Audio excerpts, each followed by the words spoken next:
Hello coaches, thanks for joining us for another Modern Soccer Coach interview. Another big one this week. We're joined by Simon Goodey to talk about life inside Atletico Madrid Academy, coaching there on a daily basis, and then talking about his journey with all the clubs he's worked for and also his coach education journey, the Spanish A license and delivering in another language. Fascinating interview. As always, I really appreciate the support. If you like the interview, if you like the content, please give it a like.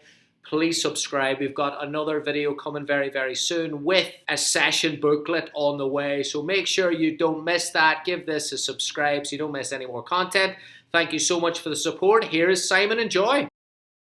Simon, thanks so much for joining me today on the Modern Soccer Coach podcast. Delighted to have you on. Thank you very much for having me. Looking forward to it. A lot to get into. The first thing that obviously jumped out to me, and I think felt bad. I'm like, how did I not know you were Atletico Madrid? Everyone has a favourite second team, and I was thinking this morning, like I've loved Atletico Madrid for the last 10 years, consistently with what they've done in the Spanish game and world football as well. Tell me and give us an overview of how that whole process went down. Well, I think first of all, this is a little bit of the power of networking, but also traveling. So when people ask me about how this opportunity came about, it's a bit of a funny story because I'm actually going to say it happened because of a trip that I took to Australia, of all places. Went to Australia in 2018, 2019, 2020, and in one of those visits when I went over, I made contact with a Spanish coach who was working in one of the clubs out in Australia. Messaged him beforehand, said, "Look, I'm gonna come over to Australia. I'd love to come and see what you do. Want to get to know you. Want to see a little bit of how you work." So I went over, met him, watched a few sessions, spent a little bit of time with him, and then we kept in contact. We kept chatting. And then when it got to the point where I was thinking about coming to Madrid, I reached out to him and said, "Look, I'm going to be moving to Spain. Going to be moving to Madrid. Do you know anyone?"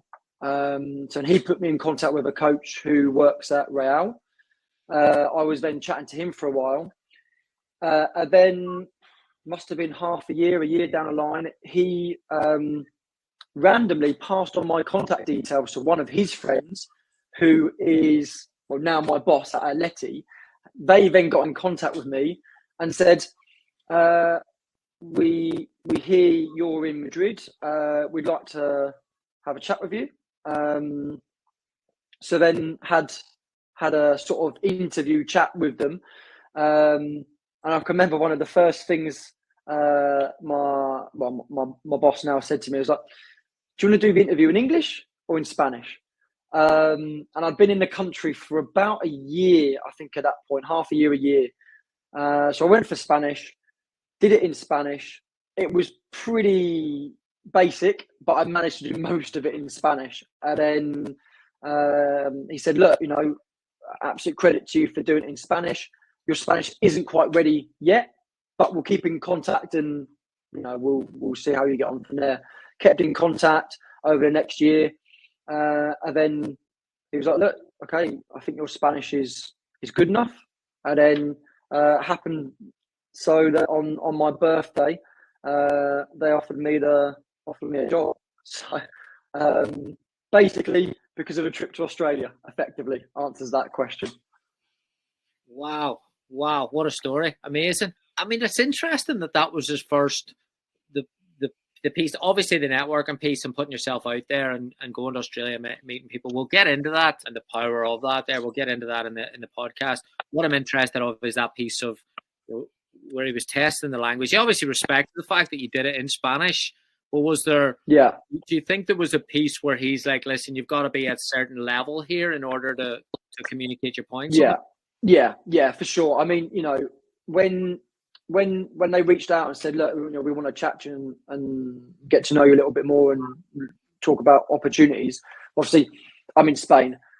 I'm not going to be offered a job if I decide to talk in English for a club and for a job that's going to need me to talk in Spanish.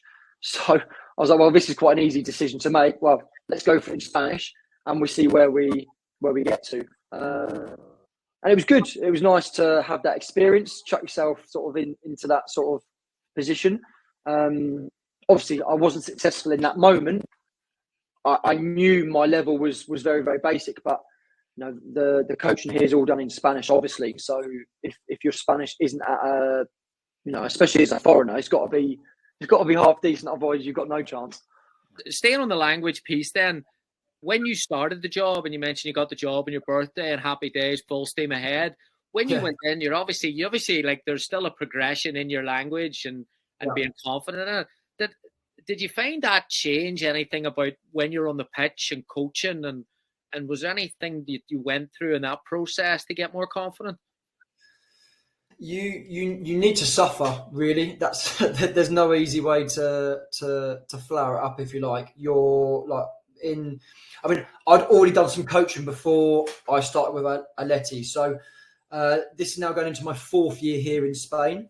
In my first year, I did a little bit of coaching, but then I did lots of lessons. In my 2nd year, I was with a grassroots team, so I'd already got some exposure. I'd already kind of gone through some of those initial feelings, if you like.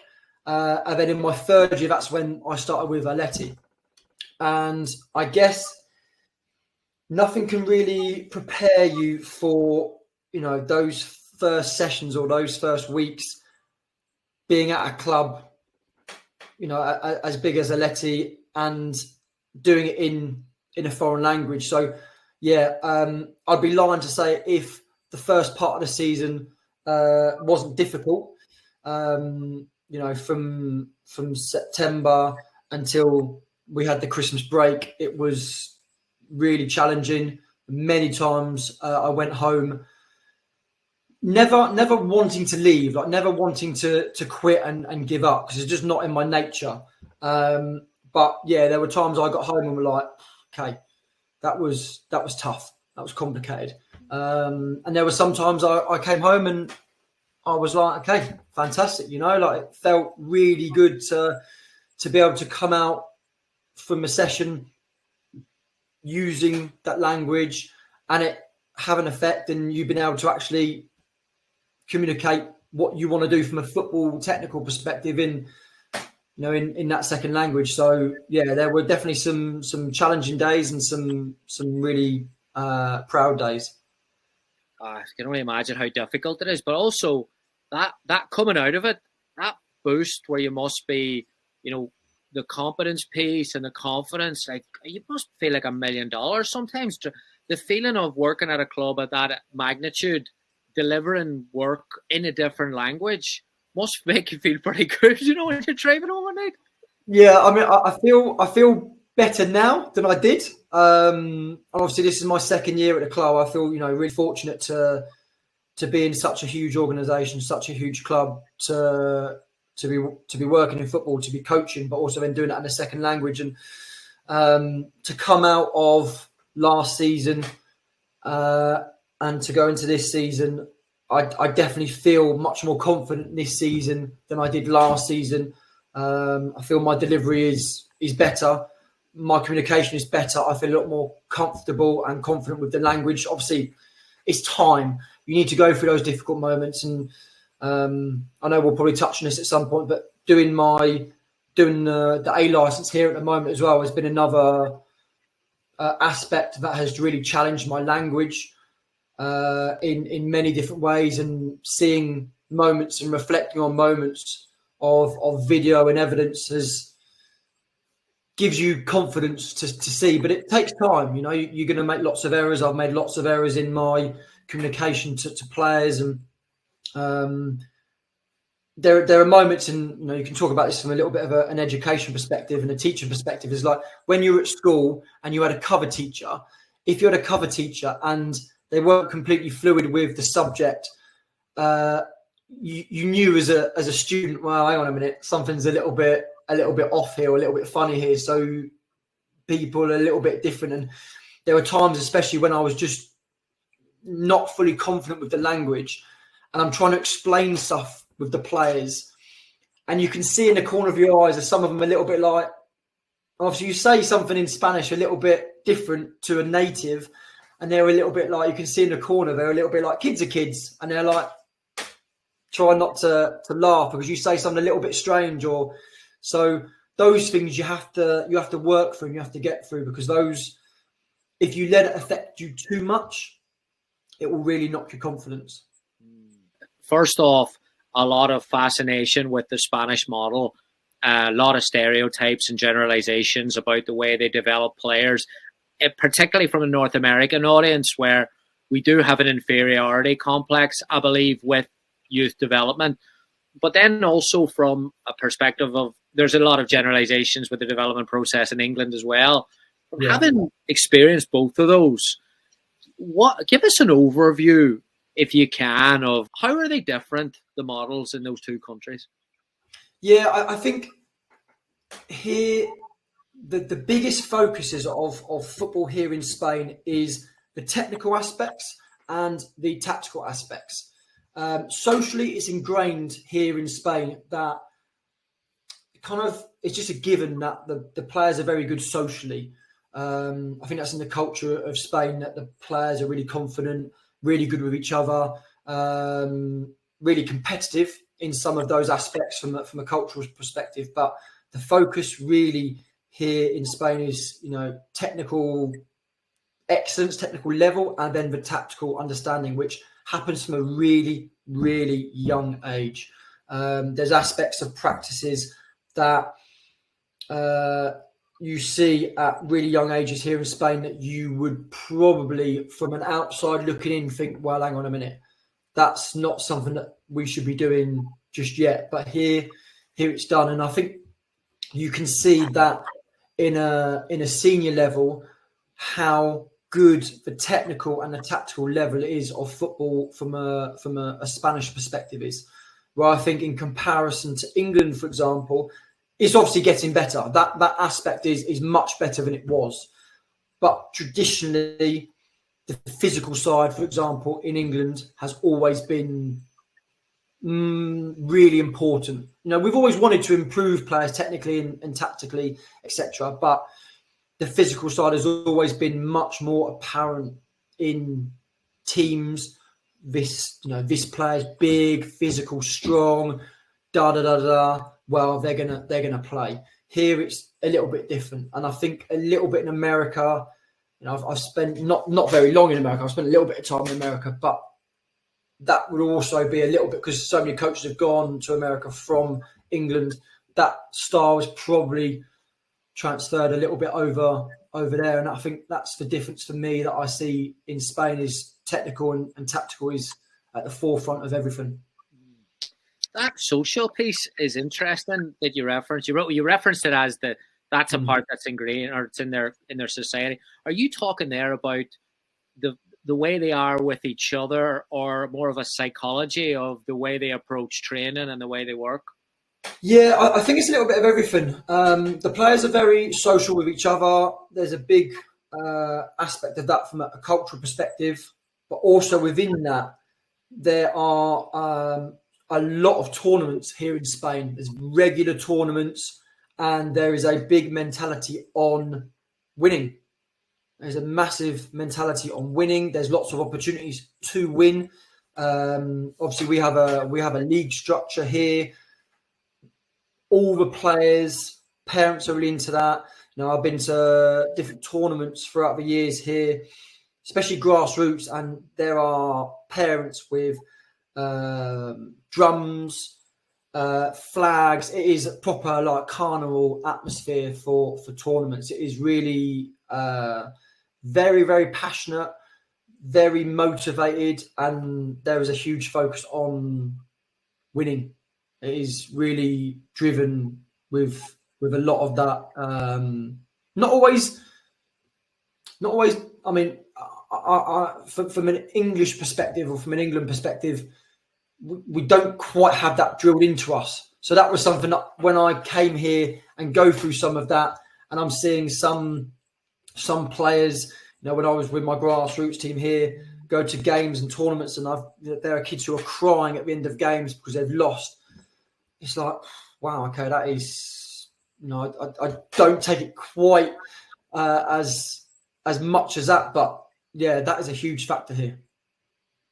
Yeah, see, I think we're missing that. I spoke to Christopher O'Hare was on the podcast a couple of weeks ago in Villarreal, and same thing with the competitive element, which we think that's our downfall in America, and I would disagree. Like it's all these other countries are, if not more competitive on the result, but it seems like the process around work is just as intense and deliberate and passionate, whereas Saturday's almost the fields come alive here, and the discrepancy between the Saturday and the Tuesday is where I think in our culture over here.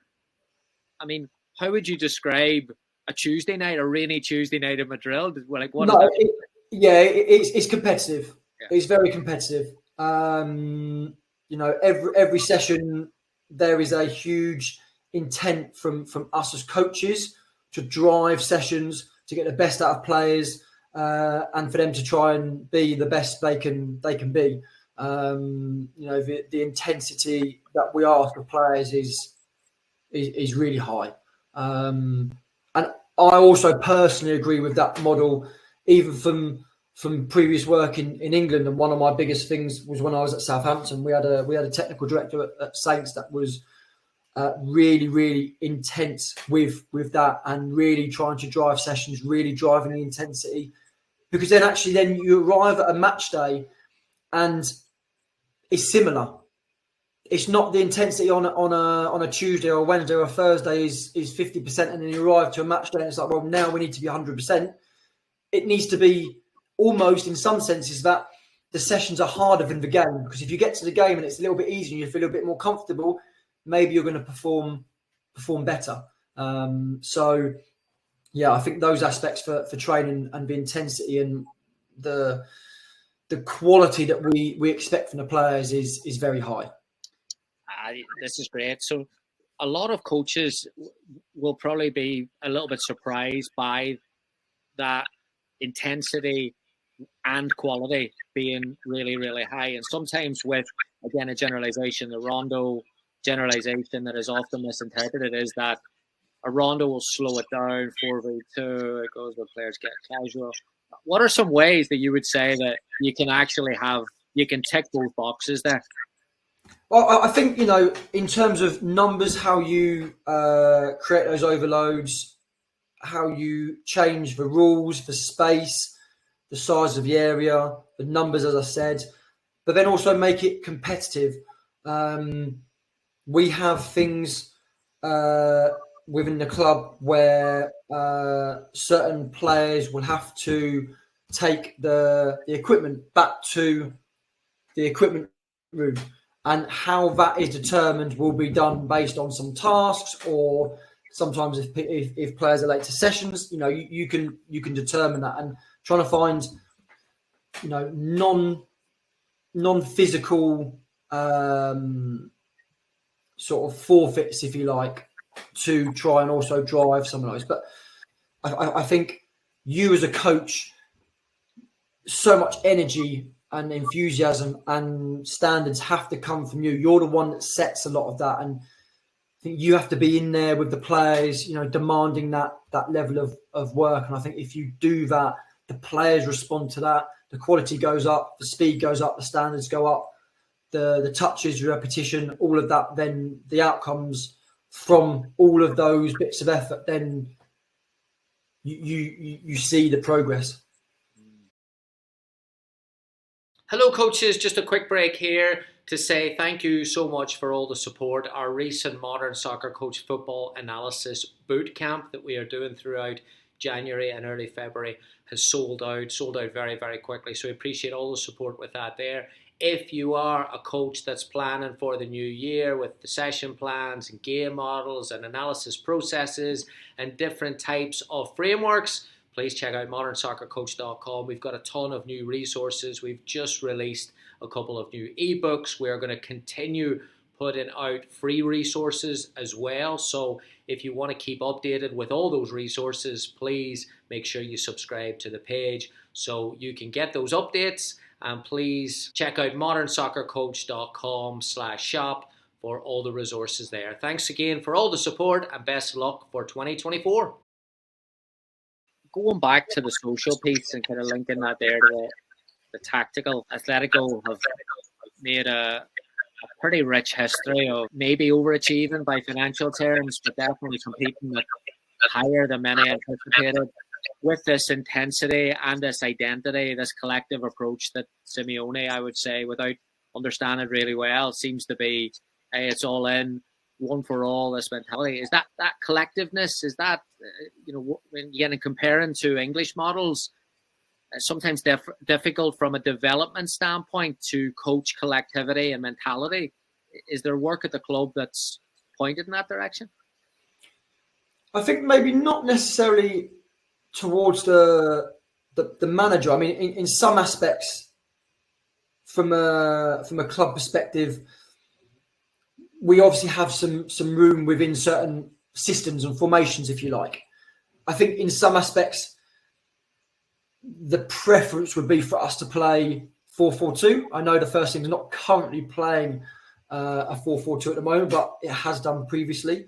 But the intensity, the energy that you see from Simeone, for example, that is really in the coaches, that's really in the club, that's really in what the sessions are like. The coaches are really engaged, really on it, driving the sessions, driving the intensity. It's not quite, especially on the sidelines, not quite as animated as you see Simeone.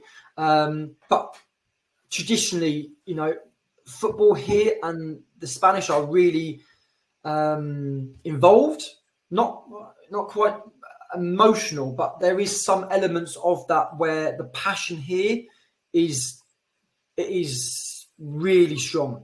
I wouldn't say life and death, but it is really, really strong. The passion for football, the passion for intensity, the passion for improving, the passion for, in some aspects, winning, to be there. But it is really sometimes, sort of heart on your sleeve stuff. With respect to the fact that, I don't want to ask you questions about specifics in the curriculum or game model, but just I'm interested in whether or not you mentioned that flexibility tactically that you're allowed in the sessions. Is there a lot of freedom to create and kind of go off your own thing, or is that a club-wide model that you just follow, or how does that work? Yeah, I mean, we have a structure that we have to work within. We have the session not laid out, but we have timings that we must stick to. So basically, the sessions are put into four parts, and it sort of builds up in a sort of, I guess you'd say, sort of like a traditional sort of way. First part is normally with an S&C coach, which will have obviously some physical ABCs involved in that, with a little bit of technical work in that. Second part then goes into a range of different practices. So basically, the sessions are put into 4 different phases. And then within those 4 different phases, depending on the cycle, you can then work within different types of session, like different types of practices. Normally then, as I said, the first part is a bit more technical with some S&C work in it. Second bit, then you'd probably see a bit more of, not always rondos, but mini practices that the players would work in. So rondos, for example, or passing patterns, unopposed work, for example, could be involved in that. And then you start getting to bigger picture sort of stuff. You might have attack versus defense. You might have more transitional practices, etc. in that sort of bit. So the game starts to then get bigger. And then normally the last half an hour, so we train for an hour and a half, we have 20 minutes. And then the last half an hour then is really important. This is something that Atleti is really, really big on, is that it is then a lot of game focus and game play. And really try and let the players play as much as possible within that game, within that time. Ball rolling time needs to be very high, and then try to work within those minutes, within that time, to then add different bits on that you want to try to do. But hopefully, with the parts and bits that you've worked on in the previous three sections, you should hopefully see that within that part of the session, within the gameplay. And that gameplay can take different formats, if you like. You can do small-sided games, you can do bigger, attack versus defence, or other types of gameplay. But it's a bit more, not necessarily free play, but it's more, this is the game. Analysis around that, the sessions, what's the post kind of review process look like? Yeah, I mean, we will, as coaches, always review and reflect on the sessions. We'll talk in the build-up before the week about what things we want to do. It has some aspects and elements from the previous game. Obviously, the games, you don't always want to base everything you need to work off based on that opponent or that game, but you can see trends within those games that the players are doing well, that the players are finding difficult, and things that you need to work on, but still within the broad sort of aspect and the curriculum that the club want to work towards, within the range of different types of practices that you can put in that. But generally, as coaches, we do get flexibility in terms of what we want to try to put in and the practices we want to put in. But when we do the different types of practices, that's when we're a little bit more right. In this week, on session 1, these types of practices should be used. In session 2, these types of practices should be used in task 1, task 2, task 3, or task 4. And then that's how we work. And then as a coach, then you do get flexibility in terms of how you draw up those sessions and tasks for the players.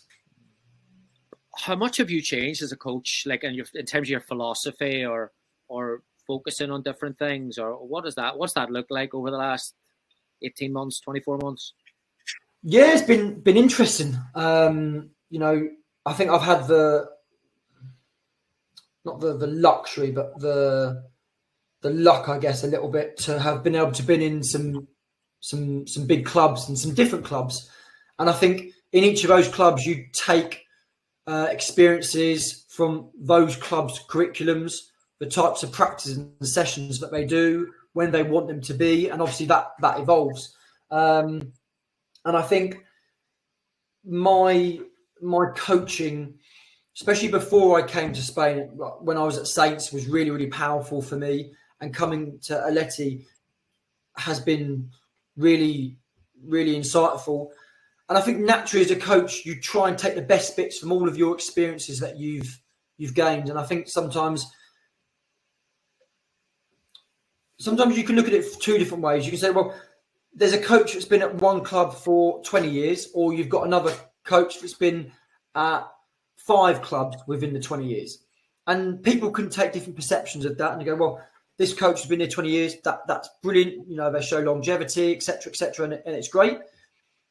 Or you look at it the other way, and it depends what sort of perspective you put on that. You go, well, this coach has been at these different clubs. Maybe they don't stay for very long or whatever.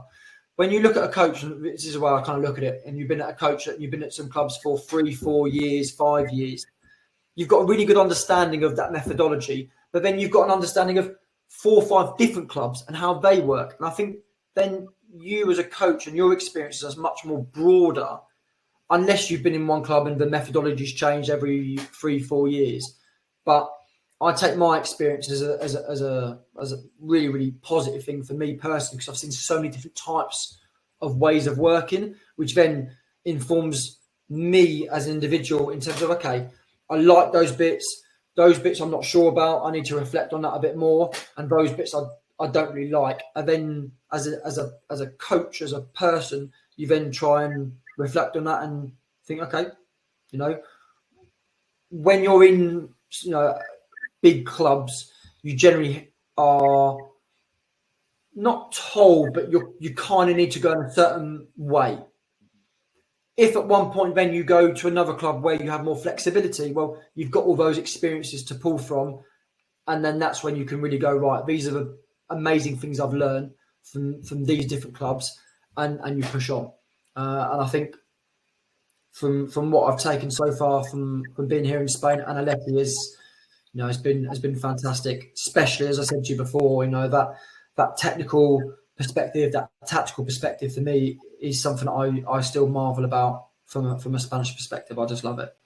Let's move on. Coach education now, and just as fascinating, really. Once I started a little bit of research and scouring online and looking at your pathway and your journey from an education standpoint, the Spanish courses, first and foremost, we talked a little bit before we start recording, having to present in Spanish.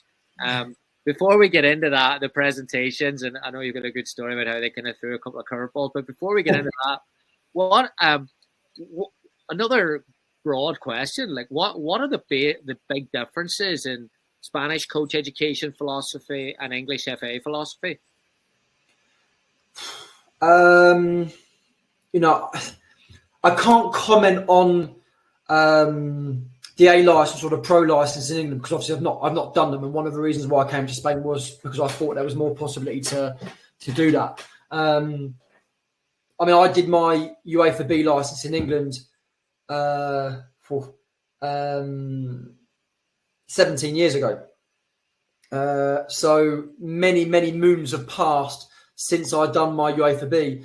I've done my youth awards in England. Probably what you say within the last decade. So long time ago since I've done proper either youth awards or UEFA course in England. But I think the things when I talk to different people who are kind of going along that journey now, the courses for me here, and I'm sure there are similarities in England because UEFA will still have a number of those things that are still similar, but the detail in terms of the tactical aspects here that I'm going through at the moment with the Spanish FA is brilliant. The tutors that we've got are fantastic. I know some of the tutors in England as well, and they're just as top. They're just as amazing. But going through the coaching pathway here in Spain is something that I love. I didn't get the opportunity to do the courses in England. After applying for numerous years. And then obviously a huge reason why I came to Spain was because I felt that the possibilities were bigger here. But yeah, the attention to detail from a tactical perspective, how you structure your training weeks, the year, the months, the breakdown in terms of all that periodization is massive. And that was something that I think that here in Spain was something that really took my attention that I wanted to really go into, and I think that's something that we've got here that maybe we don't quite have as much in England, for example. Yeah, it might have been a bad question when you haven't, you can't really explain it like for like. It's difficult. Yeah, there's something, and again, I'm not sitting doing my USSF Pro or A at the moment, but in talking to people, there is a little bit of a gap between the theory and the practice. Some are quite frustrated with that gap where they're saying, listen, Gary, up all night doing this, I'm never going to, like we used to complain about when we were doing our GCSEs, why am I learning about physics? Never going to do it. Almost feels like some of that's moving into coach education. Some of it I understand because they're trying to broaden the scope of coaching, and obviously the scope's getting bigger just by nature. The question to you would be, do you feel as if when you're doing that course and you're obviously on the grass and living it, do you feel as if it's pretty aligned really well then?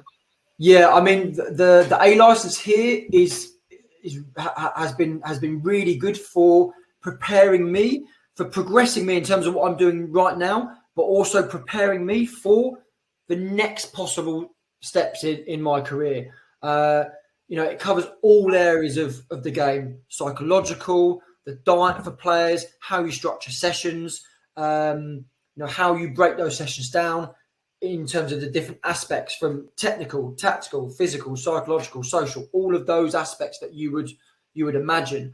and then really delving into each of those and then how you put that together, what your game model is. You know, the A license here, and I don't know if that is the same if they go through this in England, but here, the huge factor, the huge part of that is, right, how do you see the game? How do you want the game to be played? How are you going to transmit your philosophy, your football philosophy to the players? How are you going to put that into sessions? How are you going to design a training plan over 4 weeks, 6 weeks, season, and then break that down into every single task, and then break down that task into, right, what are the principles, what are the sub-principles of your style of play, and how are you going to deliver that? So it's not only working on the aspect that you would have in youth development, but it's preparing you for first team football. It's very much, I kind of felt that if I did my A in England, it would be much more designed to, some of those youth pathways. But here, I would definitely say that I really feel ready and prepared for, right, okay, if and when I get a senior position with the first team, right, this is how I can apply all of my knowledge to that first team. And if it's my style of football that I want to implement, or if it's someone else's, right, how can I then go back? Right, this is how you want to see the game played. Right, okay, let's take it back. How are we going to implement that in every single task, every single practice, every single training session? How are we going to periodize that with weeks, months of work to arrive to your ideal way of playing? That's what I kind of feel that this course here in Spain has prepared me for. Brilliant. Let's talk about the presentation then. I still can't imagine going up and presenting in a different language in a coaching course. Now, you should have been given a round of applause and a standing ovation after 30 seconds of it, but I'm sure it wasn't that easy. Can you give us an oversight of what it was like? Yeah. So sometimes I guess you can try and duck out of some of those situations. I couldn't in that situation, even if I wanted to. So our tutor basically gave us random playing cards, and if you got a certain card, you had to be the one that presented. Then there was someone else that was the cameraman. Someone else was then supporting from behind the scenes, and then someone else was sort of like your assistant on the side. So I mean, looking back at it, I luckily pulled the card to present, which looking back on it now, I'm really pleased about. So basically then I needed to go up and present my model of play in Spanish. The caveats to that, we had a 5-minute time limit. We must present the 4 moments of play, 4 moments of my model within 5 minutes. We needed to be careful. We didn't go over that 5 minutes. You needed to cover everything. And then there were a couple of jokers, if you want to say, in the audience.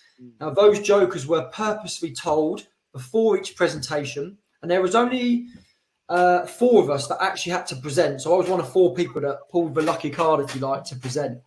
And then there were a couple of people in the audience, if you like, who then had to pose questions throughout to try and put you off a little bit or just put you on the spot, which is fine if your native language is Spanish. But when your second language is Spanish and you're trying to present and you're trying to remember all of the things you're wanting to say and do that, 1, being recorded, 2, your tutor, putting you on the spot, 3, you've got people watching you, etc., was a little bit nerve-wracking, but it was a really good experience. And I think even for those people that don't have familiarity or don't know Spanish, if you watch that video, there's a couple of moments where people are chucking questions at me, and I'm conscious of the 5-minute time limit. So I'm like, I'll come back to you because I know that if I don't go through this criteria, I'm gonna run out of time, and then I'm gonna lose points for that. So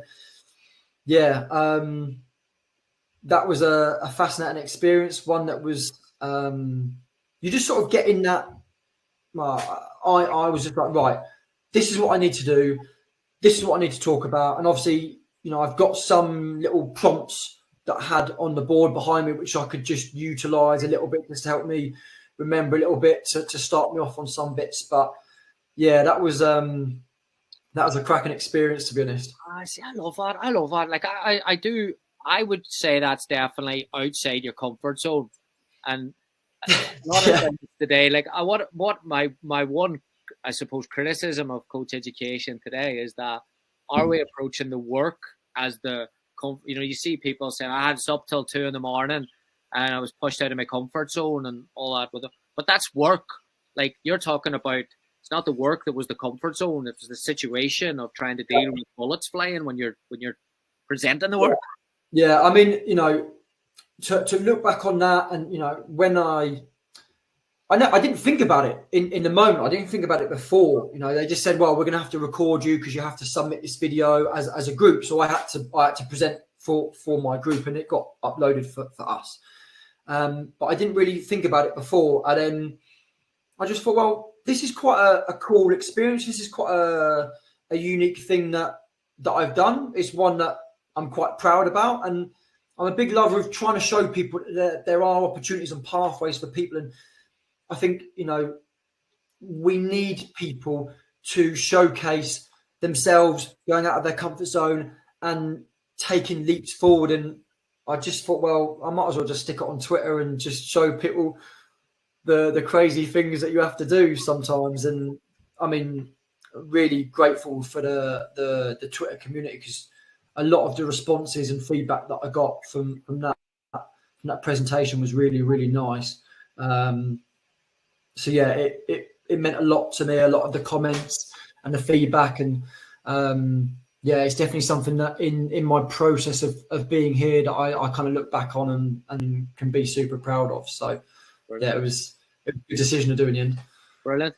Yeah, I'll put the presentation. I'll get it on a link below so people can take a look. I definitely recommend it. It is fantastic.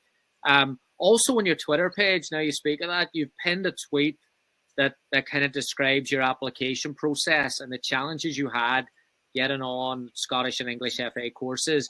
And there's, it's a tough road. Other people, you mentioned there about what people need. They need a little bit of inspiration, and they probably do need a little bit of inspiration, a bit of guidance to be frustrated and discouraged in that process. What would you have for them? Yeah, I mean, you have to be comfortable not being comfortable, basically, and if you think about it from a coaching perspective, we are asking that of our players every single session.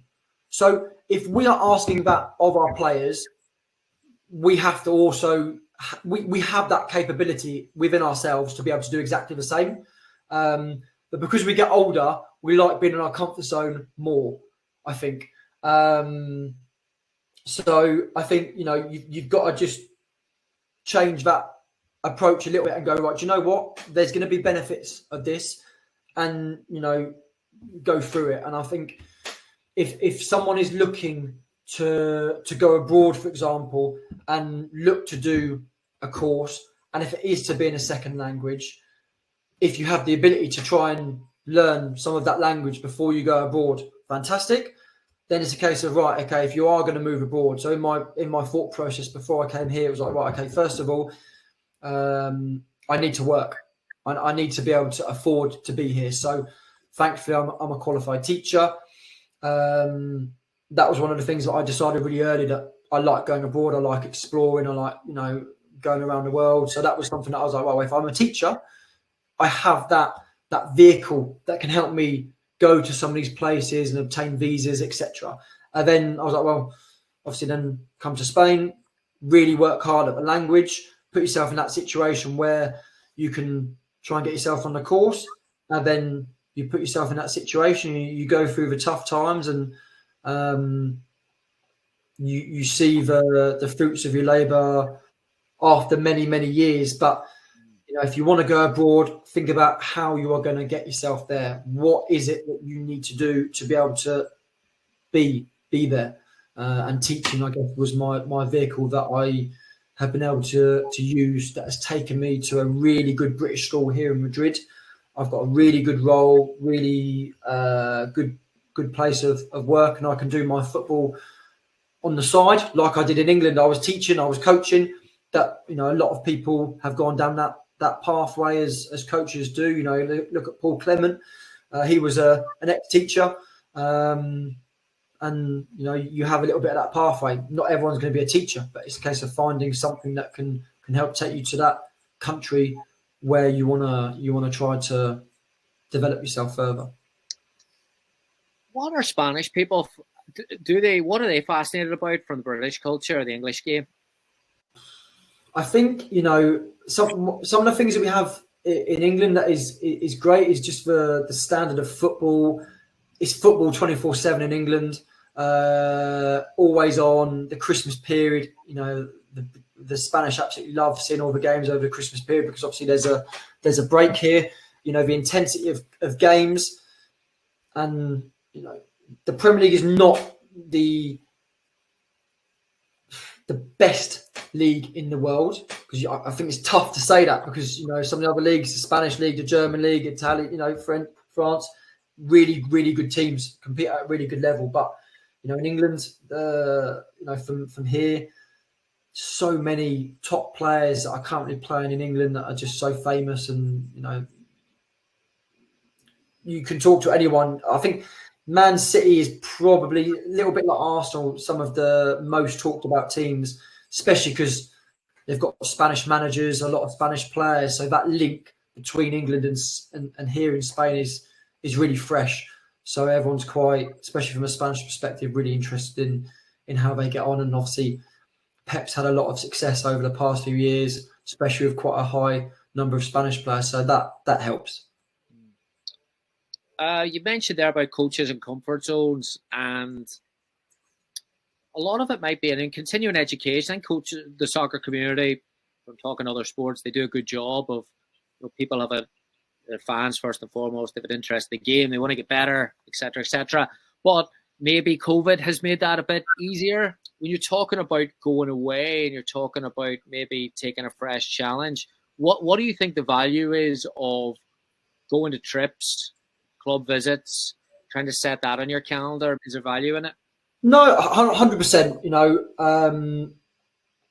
I mean, I think I've always been a lover of traveling, but we know, and I think this gets talked about a lot in a football perspective. And I think one really key thing is, you know, the networking side of things is obviously very, very important in football. Now, something that I think is we have to be better at generally as coaches, and this is something that I've always tried to go through first, is okay, you want to network with people, that's great, but you need to do it in the right way. I will always try to go and actually meet people where they are and show to them I am really interested in what you are doing and I want to actually meet you face to face, because I think there's so much more value in that and so much more respect of the person you are trying to get to know, if it's possible to actually go and visit them. You know, and this role that I got at Atleti, obviously, as we spoke about before, you know, came from a visit that I did in Australia. There's other people that I've got to know from visits that I've gone abroad. You know, I've gone to Norway, I've gone to Sweden, I've come here to Spain numerous times before I came here. Australia, you know, I think you have to go and make those visits to people in their workplace, get to know them, and be patient with opportunities. You know, my job at Atleti came ultimately 4 to 5 years after that first contact that I made in Australia, and then this opportunity came up. That also happens in other connections that you make, that opportunities don't always happen straight away. But people network more when they need something. And that's when you can fall foul of coming across some occasions not in the best way. And that's when people can get a little bit, can take it the wrong way. Rightly so, when people are a little bit too direct and a little bit too forceful in, you know, saying, can I get a job? How can I get a job? Can you give me a job? Those things, I think, you know, that those sorts of questions you have to be much more patient with. You need to get to know people from a networking perspective first. And some of the connections and contacts that I've got have been through visits and through years and years and years of just trying to get to know people, learning about them, learning about what they do, sharing ideas. I think for me, that's been the best way that I've personally found that sort of networking side of, and finding opportunities that not only fit me, but ones that also fit the person that I've got to know. Yeah, that's a great message. It's a good way to kind of wrap it up, where you know, it is low bearing fruit in 2023. Low bearing fruit is find someone on LinkedIn and ask them for 30 minutes of a phone call, and you have to be able to contribute. But I think your point to where you're saying there is that it took you 5 years, but in that 5 years, it's not as if you know. I think sometimes you sell it short a little bit, where you go to Spain and you get the position and you get the teaching, you work your backside off and you do the coaching. But like, can you talk a little bit to finish it up about the early journey, about the working in the clubs in England and working through that very, very competitive coaching ladder? Yeah, I mean, it's really complicated. I mean, not speaking for everyone, but I think a vast amount of us as coaches started as volunteers. You start somewhere. Grassroots football is volunteers. It's based on people who are willing to give up their time. You learn the bread and butter in those moments. I was very fortunate to be near a club, I'm from Colchester originally, and when I first started getting into academy football, Colchester for me was really, we had a couple of FA tutors and mentors who had just started to roll out some of the youth awards and done some of the pilot schemes, and I was in the club there where that was happening. So the support networks, the attention to detail, the attention to learning, the process, the journey, all of that for me was really good. And then going from, I spent really fantastic, great 4 years at Colchester United. Then went off to Fulham, Bournemouth, Saints, and continued to find new experiences, kept trying to push myself, keep pushing myself out of my comfort zone. I love trying to move myself forward, try to learn. And of course, alongside that, I'm going through university. So some of those moves also helped in terms of logistics and being close to where my university was. So some of those things obviously naturally helped. But just think as a coach and someone that I really love learning and pushing myself out of my comfort zone. I'd always go and watch other coaches work. If I'm at Colchester United, I went to watch the reserves. I'd go watch the first team training sessions. When I was at Fulham, I'd go watch other coaches. I'd watch the 16s work. I'd watch the 18s work. When I was at Bournemouth, I did the same. When I was at Saints, I was at the same. Going to watch boys' sessions, girls' sessions, women's sessions, first team, men's under 23s. Same as here now. Like I'm going to watch other boys' sessions. I'm watching the juveniles, the under 18s. Can't quite get in above that because it's a bit more of a closed shop, as you can imagine. But you just, it's just about learning. It's just about trying to learn from different coaches, learn different parts of different sessions, and just keep trying to push yourself on. I think that's the, something that I really try and pride myself on. And obviously I think, I can showcase that in terms of my experiences by what I've done, showcase that, that journey and process about learning and being out of your comfort zone. Hopefully, I inspire myself doing that, but if I can inspire other people to do the same, to better themselves, to better themselves as coaches, as people, and the players that they're going to work with, then I take a lot of enjoyment from hopefully being able to inspire one person to do it, and then it's it's great. Brilliant. What a way to finish it. Fantastic. Simon, thank you so much. Loved it. No, thank you. I appreciate the invite.